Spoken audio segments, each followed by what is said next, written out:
विश्व में जहां भी माताएं बहन सनातन धर्म को मानने वाली रहती हैं, सभी को मेरा प्यार भरा राधे राधे।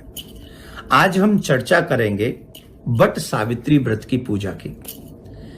सभी भारत की माताएं ये बात जानती हैं कि वट वृक्ष की पूजा करने से सावित्री जो माँ है हमारी सबकी, जिन्होंने पति की सेवा कैसी होती है, पतिव्रत धर्म का पालन करने से क्या प्राप्त किया जा सकता है, इस चरित्र का दर्शन उन्होंने अपने जीवन में कराया। अगर हमारे मन में सत्यता हो, हमारे मन में निष्ठा हो, तो हम क्या नहीं प्राप्त कर सकते। हम लोग अपना जीवन ही बदल सकते हैं। ऐसी बहुत सुंदर कथा सावित्री माँ की है। वट व्रत सावित्री और वट वृक्ष की पूजा करते हैं। वट की पूजा करने से, सावित्री माँ की कहानी सुनने से, उस व्रत को करने से जो लाभ मिलता है वो अद्भुत है। मैं आपको उसी के कहानी के बीच में संदर्भ में कुछ बताऊंगा। आप ये व्रत अवश्य करें। जो चाहते हैं कि मेरा पति निरोगी काया को प्राप्त हो, वो ये व्रत करें।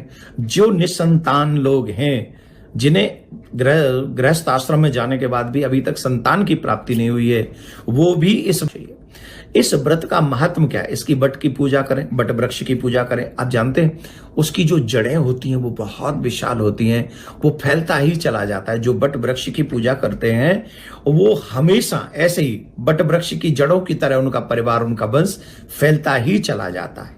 इसलिए हमें वट वृक्ष की पूजा उस दिन करनी चाहिए। और उसी में एक कथा आती है सावित्री माँ की, सत्यवान सावित्री की। आप सब कथा जानते हैं। सावित्री एक राजकुमारी थी, एक राजा की पुत्री थी।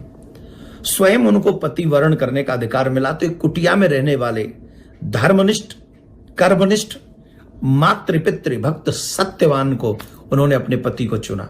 देखिए, राजकुमारी और कहां रहती है, झोंपड़ी में रहने वाले सत्यवान से यह है चरित्र की पूजा, धन की पूजा नहीं। यहां कितना बड़ा मैसेज है। जो व्यक्ति चरित्रवान हो, अपने मां बाप की सेवा करने वाला हो, जो कर्मनिष्ठ हो, जो किसी की पराई संपत्ति पर नजर न रखता हो, उसके साथ रहना लाख गुना अच्छा है। तो सावित्री ने उनके साथ विवाह किया। नारद जी ने कहा था यह अल्पायु है। उस बात की परवाह किए बगैर, सत्यवान के माता पिता थे अंधे, उनके नेत्र नहीं थे, फिर भी वो अपने सास ससुर की सेवा करने लगी, अपने पति की सेवा करने लगी। पति नित्य अपनी कर्म निष्ठा के साथ में अपने जीवन को जी रहे थे। एक दिन वो लकड़ी काटने के लिए गए और वो लकड़ी काटते हुए वृक्ष से मूर्छित हो गए, गिर पड़े। सावित्री ने उनको अपनी गोद में रख लिया, उनके सर को, और उनका सर सहलाने लगी। इतने में सामने यमराज आ गए और यमराज ने कहा कि आज इसका अंतिम दिन है, इसे मैं अपने साथ लेके जाऊंगा।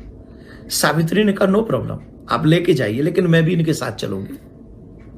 अरे ऐसे कैसे चलोगी, समय इसका कंप्लीट हुआ। बोले मैं पतिव्रता स्त्री, अपने पति को एक क्षण नहीं छोड़ सकती, आप लेके चलिए, मुझे भी आपके साथ चलना है। सावित्री यमराज जी के साथ चलने लगी। कुछ देर गई तो यमराज कहे भाई देखो, हम तुमसे ऐसा नहीं चाहते, ये नियम के विरुद्ध है, तो हमसे कोई वरदान मांग लो। बोले ठीक है, मेरे बूढ़े सास ससुर के नेत्र आ जाएं। बोले ये मस्त। यमराज फिर आगे चलने लगे। फिर यमराज ने कहा सावित्री से कि भाई आप वरदान मांग लो पर यहां से लौट जाओ। बोले वरदान देना है तो मेरे सास ससुर का जो खोया हुआ राज्य है वो वापस मिल जाए। बोले मस्त। यमराज फिर आगे चलने लगे, सावित्री फिर पीछे चलने लगी। सावित्री जब पीछे चलने लगी तो यमराज ने कहा अब क्या हुआ, अब तो तुम्हें वापस जाना चाहिए, एक और वरदान मांग लो। बोले ठीक है, आप देना चाहते हो तो दे दीजिए, मैं 100 बच्चों की मां बनूं, ऐसा आशीर्वाद मुझे दीजिए, ऐसा वरदान दीजिए। यमराज थोड़े ऐसे ने थोड़े से क्रोध से में आ जाते हैं, थोड़ा झुंझलाहट हो गई थी कि पीछा ही नहीं छोड़ रही है। तो बोले मस्त, बिना सोचे समझे कह दिया ए मस्त। यमराज जाने लगे, फिर वो सावित्री पीछे पीछे आने लगी। तो यमराज ने पूछा अब तुमको 3-3 वरदान दिए जा चुके हैं, इसके बाद भी तुम मेरा पीछा नहीं छोड़ रही, अब क्या हुआ? उन्होंने कहा आप ही ने तो कहा मैं 100 बच्चों की मां बनूंगी, मेरे पति को आप लेके जा रहे हैं, मैं पतिव्रता स्त्री हूं, अपने पति को छोड़कर स्वप्न में भी मैं किसी पराये पुरुष को नहीं देखती हूं, तो इनको अगर आप ले जाएंगे तो मैं 100 बच्चों की मां कैसे बनूंगी? धर्मराज बड़े प्रसन्न हुए उनके उस पति के प्रेम से, उस निष्ठा से, उस व्रत से, और उन्होंने सत्यवान के प्राण लौटा दिए।